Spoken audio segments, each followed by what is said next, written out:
Malapit na ako mapahiya. Nahihiya na nga rin ako eh. Siguro nahalata ninyo eh. Nakakahiya talaga. Dinami-dami po ng mga ahensya na pinagkalooban ng confidential fund. Bakit po nag-iisa lang? Bakit po paikot-ikot kayo sa nag-iisang ahensya? Wala na po ba kayong pakialam doon sa iba? Anong klaseng gawain ito? Paano tayo makakagawa ng isang matibay, ng isang katanggap-tanggap na investigasyon? Kung sa dinabi-dami ng mga ahensyang nabigyan ng ganong klaseng pondo, isa lang ang tutugisin mo. Kaya nila ginagawa ito para sa impeachment. Isa sa paraan, baka sakaling makakuha siya. Hindi po ganun nga eh. Baligtad po ang nangyari eh. Hindi po kayo ang gagawa niyan. COA po, kung yun ang ating objective. Bakit isa lang inimbestigan natin?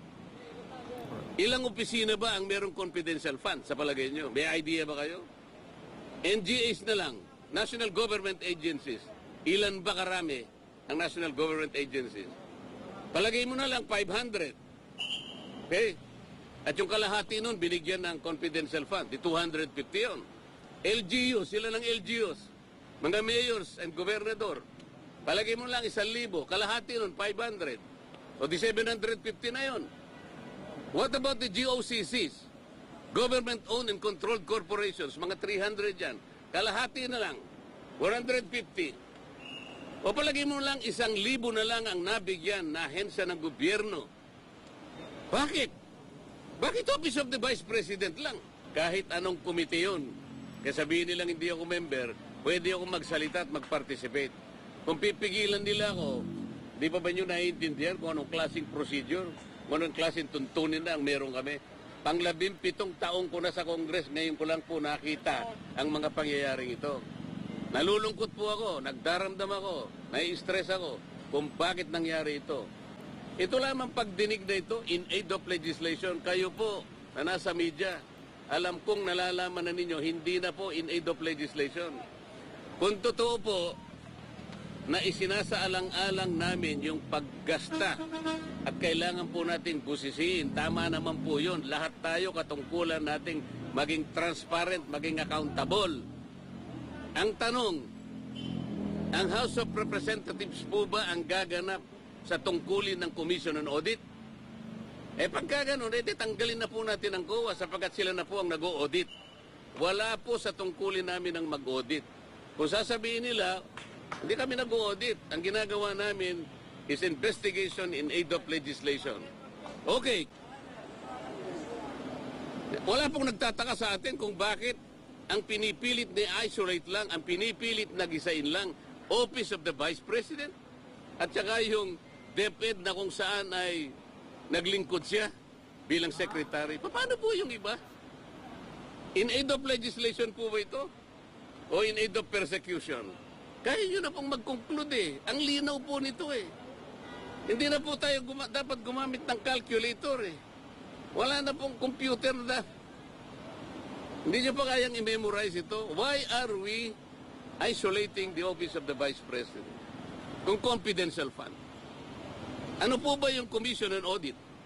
Ito po ay independent constitutional body. Bakit kami po ang gumagawa? Tanungin po natin, sa Lunes po, ako po ay mag-a-attend ng hearing po, ipagpapatuloy po yata ang pagdinig tungkol sa bagay na ito.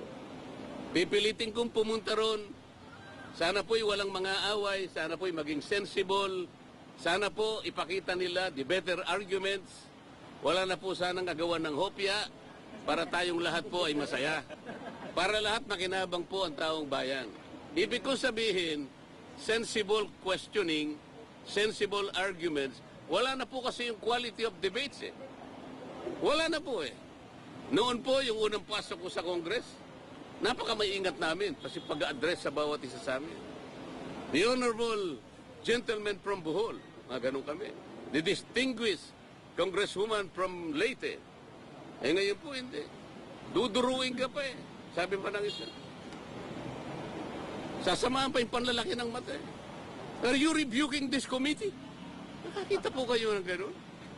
Nakakita na po kayo ng ganon. Ngayon ko lang po nakita, ewan ko po sa inyo, sa dami po ninyo, kung hindi po nyo nakikita ang nangyayari. Hindi po namin trabaho ang mag-audit. Yun pong audit observation memo o kaya notice of disallowance. By their very nature, ito po'y confidential. Confidential po eh. Bakit po ang House of Representatives kukunin nila po yung mga dokumento at sila mismo ang gagawa ng gawain ng COA? Ang ibig bang sabihin, gagawa po ba sila ng batas para i-abolish na po ang COA? Hindi po nila magagawa yun. Para ma-abolish mo ang COA, i-amend mo yung saligang batas. Nakakaintindihan po tayo?